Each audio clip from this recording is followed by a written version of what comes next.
Здравствуйте! Вы смотрите передачу «Беседы у камина». И мы продолжаем общаться с настоятелем Староладожского Никольского мужского монастыря, игуменом Филаретом. Отец Филарет, приветствую вас. Здравствуйте, Александр. Нам, как обычно, приятно вас бывать. Спасибо вам за приглашение. Недавно вы были приняты в авторитетное императорское православное палестинское общество. Оно было создано в России в 1882 году. Его уставные задачи – это содействие православному паломничеству на Святую Землю, научное востоковедение, палестиноведение, а также сотрудничество с народами Ближнего Востока. Для нашей Никольской обители это совершенно новая историческая страница.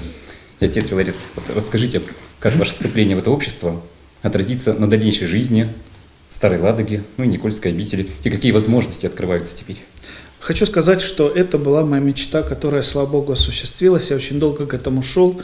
Мы заранее подали документы, прошли, так сказать, не собеседование, а конкурс, можно так отметить. Да, в Москве было принято решение, и буквально некоторое время назад в подворье Александра Свирского монастыря в Санкт-Петербурге председатель областного отделения Императорского православно-палестинского общества отец Геннадий вручил мне отличительный знак и удостоверение.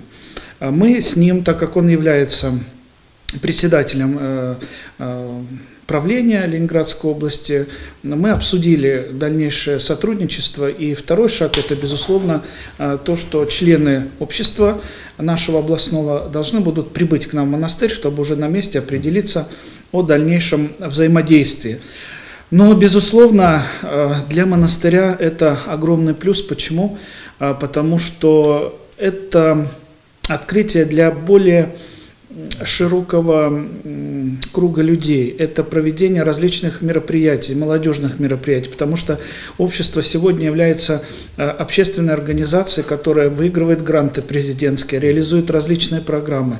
Поэтому для нас это очень важная веха в истории монастыря. Еще раз хочу сказать, основная задача наша – это, безусловно, чтобы как можно больше людей узнали о нашей Старой Ладоге, узнали о наших святынях, православных святынях Староладожской земли. Поэтому с большой надеждой и с большим оптимизмом смотрю в будущее и жду, чтобы мы в ближайшее время обязательно провели какое-либо мероприятие здесь, на территории нашего монастыря. Тем более у нас есть все возможности для того, чтобы принимать гостей, для того, чтобы предоставить людям и возможность пообщаться и узнать нашу историю и прочее. Поэтому вот такое интересное событие, радостное событие для меня и вообще, наверное, для нашей обители. Это здорово.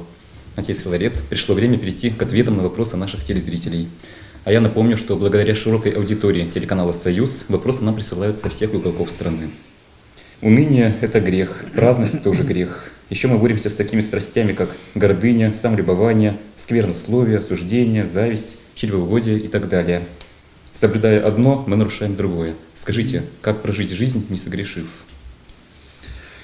К сожалению, мы приходим в этот мир с поврежденной природой. Это все еще идет, эта история начинается в раю от первых людей, Адама и Евы. Мы унаследовали, они приступили Божью заповедь, они нарушили вот ту гармонию, в которой находились, изменились сами, изменился мир. В мир вошел грех, проклятие, смерть, люди стали смертными, люди стали греховными после вот этого преступления в раю. И мы из поколения в поколение несем, можно сказать, такую поврежденность. Человек рождается с поврежденной природой, склонный к греху, но Господь наш Иисус Христос дает нам власть бороться с грехом. И когда вы посмотрите на заповеди Божии, вы должны прекрасно понимать, что заповеди Божии – это нормы жизни простого человека. Потому что грех – это искажение человеческой природы, потому что грех не свойственен человеку в принципе по созданию. Да? Человек был создан, можно сказать, без греха. Это было существо, совершенно не имеющее никакого изъяна. Поэтому что мы делаем? Мы боремся всю свою жизнь с этими недостатками, с этими пороками. Что-то нам удается преодолеть, что-то, к сожалению, нет. Но в любом случае мы все с вами должны стремиться к нормам Божьего закона. Не убивай, не прелюбодействуй, почитай отца и матерь твою, да, помни день субботний, я Господь Бог твой, да не будет у тебя других богов, произноси Божье имя с благоговением, не в суе и прочее, прочее. То есть вот к этим нормам надо стремиться. Когда мы будем к ним стремиться, когда мы будем жить по заповедям Божьим, то все остальное не будет приносить нам никакого страдания, потому что грех, порок, страсть всегда человеку приносит страдания. Это то, что разрушает человека изнутри. Возьмите любой грех, зависть, воровство и прочее. Вот эти вот грехи, которые, к сожалению, вредят человеку. Тоже. Да, естественные, неестественные согрешения.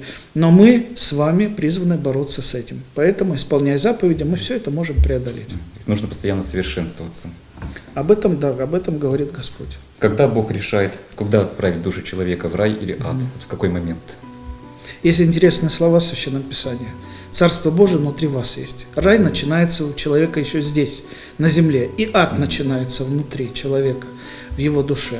Поэтому человек уже при жизни определяет себе место. Господь, понимаете, Господь человеку дает различные жизненные ситуации, дает таланты, заявляет о себе, потому что действительно в нашей жизни бывает очень много таких вещей, через которые Бог с нами разговаривает. И вот очень важно, когда человек слышит Божий призыв, слышит Божий голос. И уже здесь, на земле, мы определяемся, где мы будем. С Богом или без Бога. Ведь рай, ад – это вопрос нахождения в гармонии со своим Создателем. То есть рай там, где Господь. Ад там, где, к сожалению, место для людей, которые совершенно не хотят жить и по заповедям Божьим, не хотят вообще о Боге знать что-либо. Бог им не нужен, потому что они сами себя зачастую делают богами, они сами становятся мерилом справедливости. Поэтому, безусловно, Бог определяет по учению Церкви, определяет наше бытие в наш частный суд на 40-й день, когда человек умирает, на 40-й день, по поверьям, мы знаем, что душа определяется Богом или в рай, или в ад. Да, в зависимости от того, как человек жил. Но еще у нас будет всеобщий суд, то есть в самом конце вот этого несовершенного мира будет второе пришествие Христа и будет всеобщий суд. Вот на всеобщем суде также будут рассматриваться, можно так сказать, юридическим языком дела каждой души. Вот. Но мы, еще раз хочу сказать, мы здесь на земле определяем, где мы будем там. Или с Богом, или без Него. А правда, что до 9-го дня, вот после смерти, Бог показывает рай, а до 40-го ад? Ну, тоже такое есть поверье, да, есть такое поверье. Угу. Как нужно себя вести, чтобы Бог был благосклонен к верующему человеку и не посылал испытаний? Испытания будут всегда. Вот вы запомните, пожалуйста, слова Господа: «Если кто хочет идти за мной, отвергни себя, возьми свой крест и пошли за мной». Что такое крест? Крест – это испытание, крест – это лишение, крест – это предательство близких, любимых, дорогих людей. Крест – это потеря те, которые для нас очень дороги. То есть, понимаете как? Что значит жить так, что Бог благословен будет к тебе в любом случае. Бог будет любить тебя всегда. По каким путям бы ты ни ходил, Он всегда будет ждать твоего возвращения к Нему. Да? Если ты уходишь куда-то далеко, в Священном Писании есть замечательная притча о блудном сыне. Вот почитайте эту притчу, и вы увидите, что это есть образ любящего отца и нас, непутевых детей, которые часто оставляют его благую волю и идут очень далеко, все тратят, все свои таланты на то, что губит человека. Поэтому здесь, безусловно, Господь любит нас любыми, но мы чувствуем свою взаимосвязь с Ним, гармонию внутреннюю, тогда, когда, еще раз хочу сказать, когда мы живем по правде Божией, когда мы совершаем заповеди, когда мы хотим общаться с Богом, когда мы идем на богослужение, когда мы читаем Священное Писание прежде всего. Вот тогда Господь больше нас, наверное, любит, потому что Он видит, что мы стараемся тянуться к Нему. Вот как росточки тянутся к солнцу, вот так же мы должны всю свою жизнь тянуться к Господу. И, безусловно, Он даже в испытаниях, которые будут обязательно в этой жизни от людей, от обстоятельств, в которые мы попадаем, Бог всегда будет нас жалеть, беречь и помогать нам перенести то, что нам нужно перенести. Ну, еще в продолжении темы вопрос от зрителя на тему испытаний. Правда ли, что через испытания и страдания душа человека совершенствуется? А вот мы с вами сидим у камина, и мы видим, что частенько вылетают искры из поленницы, которая объята пламенем. И вот душа так же, как искорка. Чтобы взлететь, ей надо сгореть.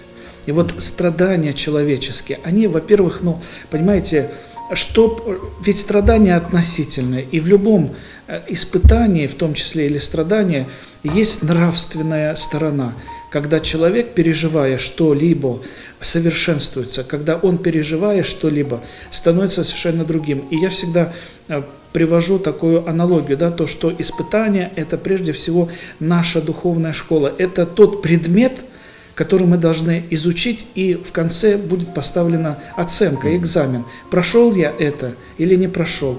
Готов я к этому или я не готов? Поэтому, безусловно, душа окрыляется, душа очищается, душа становится как бы тоньше, когда она преодолевает какие-либо испытания, связанные с нашей жизнью. Но ведь вы понимаете, в чем дело? Ведь наша жизнь – это не одни испытания, это еще и радости. Я об этом хотел бы напомнить, что мы не должны жить только освобождая себя от страданий, боясь каких-то болезней, боясь одиночества. Нужно еще радоваться тем минутам, секундам, которые никогда не вернутся, которые Бог нам дает. Радость общения с близкими, с природой, не знаю. Понимаете, нужно любить эту жизнь, которая является Божьим даром, который Господь тебе дает.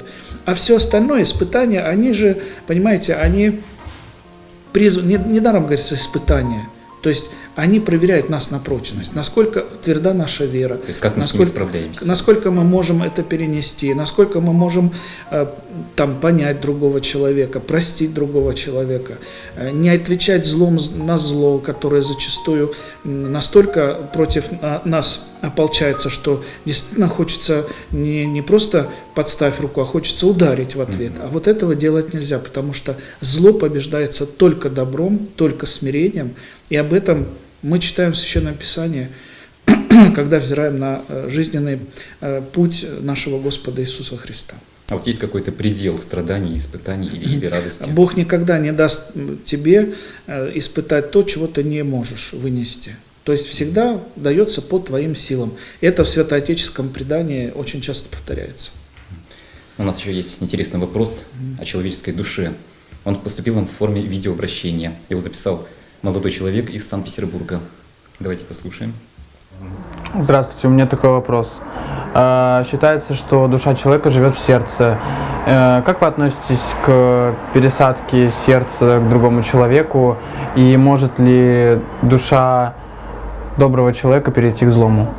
Да, интересный вопрос, но я бы начал отвечать с того, что человек, есть разные мнения богословские, человек – двухсоставное существо, которое состоит из материи, рука, нога, что у нас еще есть, внутренние органы, о чем здесь говорится, и духовное.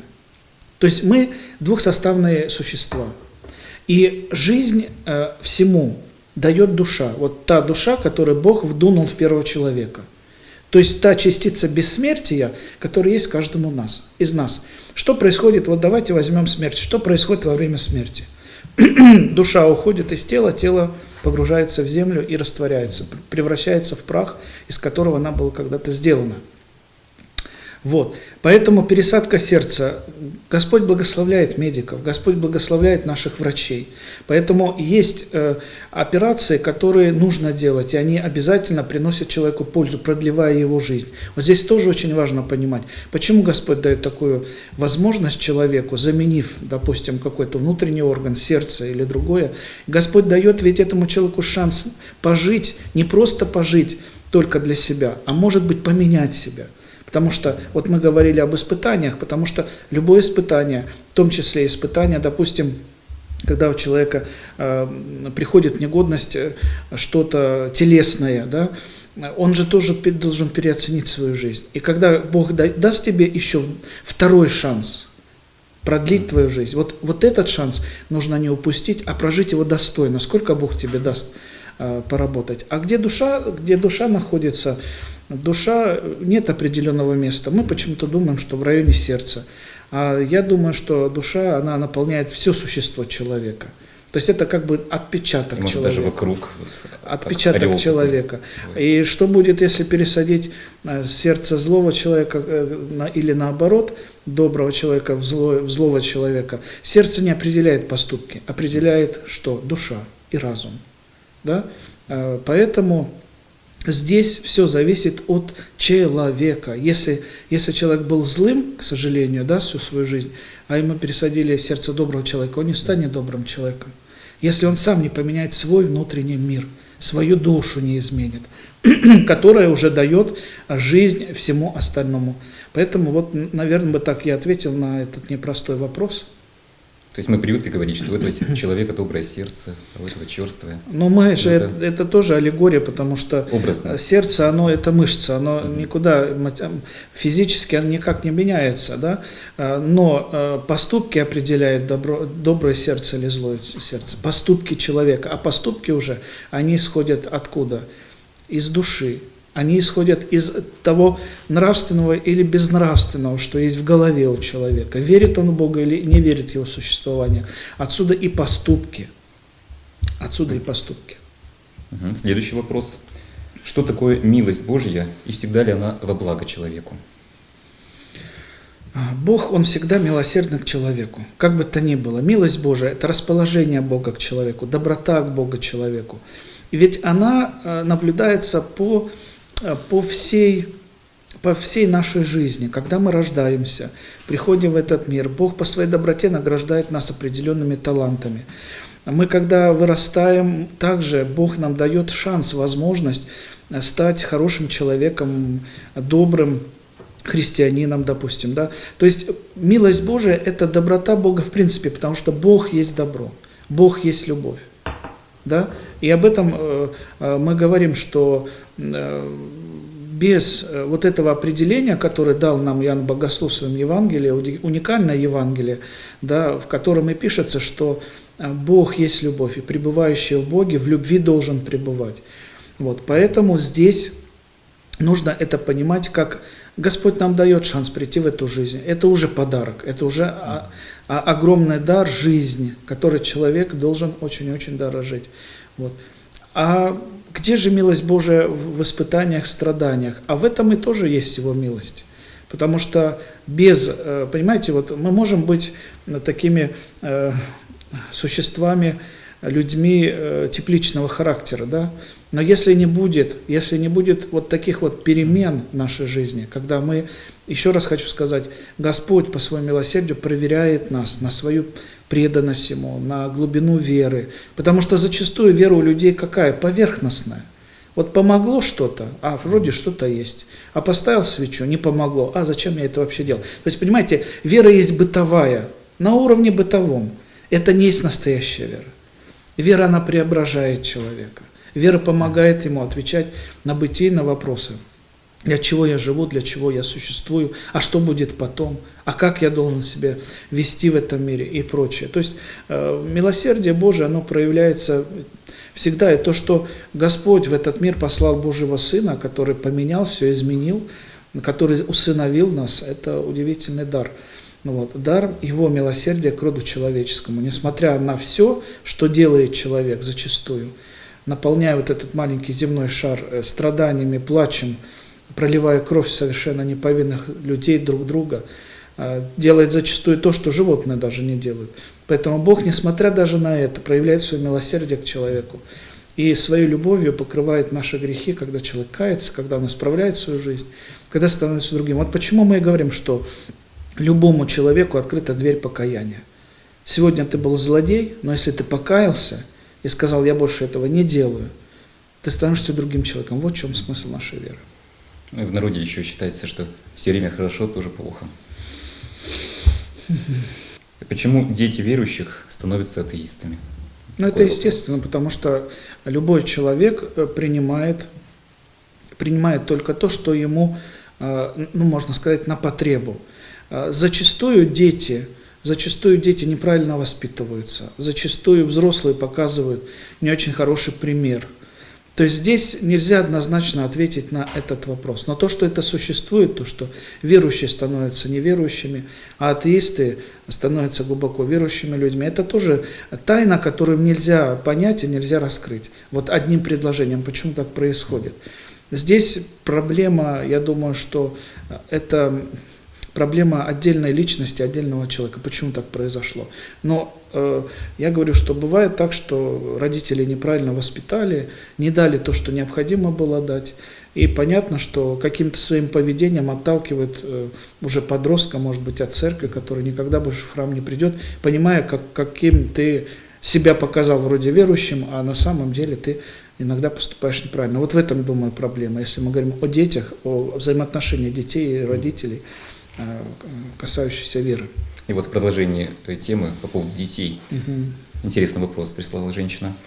Можно ли поощрять деньгами или подарками детей за посещение храма, чтобы таким образом приобщить их к вере? Я даже не знаю, как на этот вопрос ответить.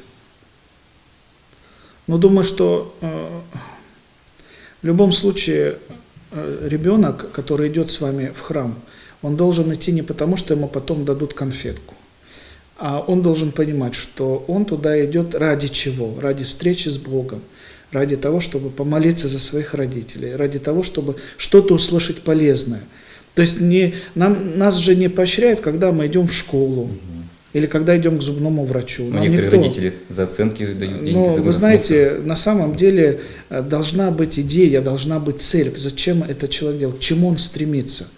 Поэтому поощрять, конечно, можно, но это не должно быть, вот ты сегодня сходишь в церковь, я тебе, значит, тогда куплю игрушку или куплю какую-то там, то, что тебе нравится. Не должно быть вот этого вот шантажа какого-то. Вот. В любом случае, это дело родителей, как они поступают, так поступают, но иногда все-таки это вредит, я так думаю. Дальше тоже интересный вопрос. Почему в России церковь людей называет «раб Божий», в то время как, например, в США или на Кипре произносят «дети Божьи»? Вот когда вы курите или страдаете алкоголизмом, или наркоманией, вы рабы чьи? Рабы сигареты, рабы бутылки и рабы вот этого зелья, которое вы вдыхаете или колите. Вы рабы страстей. А когда говорится «раб Божий», это значит, мы определяем свою принадлежность. Мы принадлежим Богу, мы Его дети. Мы рабы не в том смысле, что не знаем, что делает Господин наш, делает наш Господь. Мы знаем все. Как Он смотрит, какое отношение Его к нам, что Он нам дает, от чего нас уберегает. Вот. Но мы в своей жизни привыкли что делать? Вот само понимание раб. Раб – это тот, который трудится там где-то прикованный, цепями, которого бьют. Нет, раб Божий – это принадлежность. Вот когда-то Господь поймал меня, и не сигарета меня сделала рабом своим, и не деньги меня сделали рабом своим, а Господь сделал меня своим. То есть это иносказание. На самом деле мы дети, мы его друзья. Он наш отец, а мы его друзья, мы его сыновья. Вот. А раб Божий – это метафора, это такая, знаете, как мы говорим, в Священном Писании очень много иносказания. То есть нельзя понимать это буквально. Раб Божий – это тот, который принадлежит Богу. Вот я думаю, что я ярко объяснил. Да, я ярко вам объяснил, потому что это принадлежность. Потому что мы всецело отдаем свою душу, свою жизнь Господу. Еще раз хочу сказать, вспомните о том негативном, о тех негативных вещах, которые вроде маленькая сигарета. Ну что это такое? Ну что? А человек не может от нее отказаться. Это же разве не рабство? Это рабство греху. А наше рабство Богу, когда мы служим Богу, когда мы отдаем Ему свою жизнь, отдаем Ему свои таланты, разрешаем Богу быть в своей жизни. Вот и все. Господь поймал меня когда-то, знаете, как на удочку, потому что без любви к Богу в церкви находиться невозможно. Спасибо большое. На этой яркой ноте, к сожалению, время нашей программы подходит к концу. Отец Филарет, по традиции я вас попрошу обратиться к нашим зрителям, к вашим прихожанам. Дорогие братья и сестры, снова и снова я обращаюсь к вам, всегда прошу, чтобы вы сохраняли Божьи заповеди. Хочу, чтобы Господь всегда был рядом с нами, чтобы благословил миром наших детей, наши семьи. Но и самое главное, старайтесь, пожалуйста, преображать себя. Когда вы научитесь это делать, тогда и мир наш будет совершенно иным. Да хранит всех нас Господь. Отец Филарет, благодарю вас за интереснейшую беседу. Все было замечательно. Дорогие друзья, я напомню, что вы смотрели передачу «Беседа у камина». Присылайте ваши вопросы игумену Филарету через сайт Староладожского Никольского мужского монастыря или страничку Волхов ТВ. На сегодня это все. Всего доброго и до встречи. Вас приглашает в незабываемое путешествие Никольский мужской монастырь в Старой Ладоге. Уникальный паломнический экскурсионный тур выходного дня – это возможность провести время в стенах древней обители, встретиться с настоятелем монастыря, трапезничать с братьями по монастырскому уставу, а также для вас подготовлена экскурсионная программа по обители и храмам Старой Ладоги. Не упустите возможность посетить поистине удивительное место. Место, где пересекается прошлое, настоящее и вечное.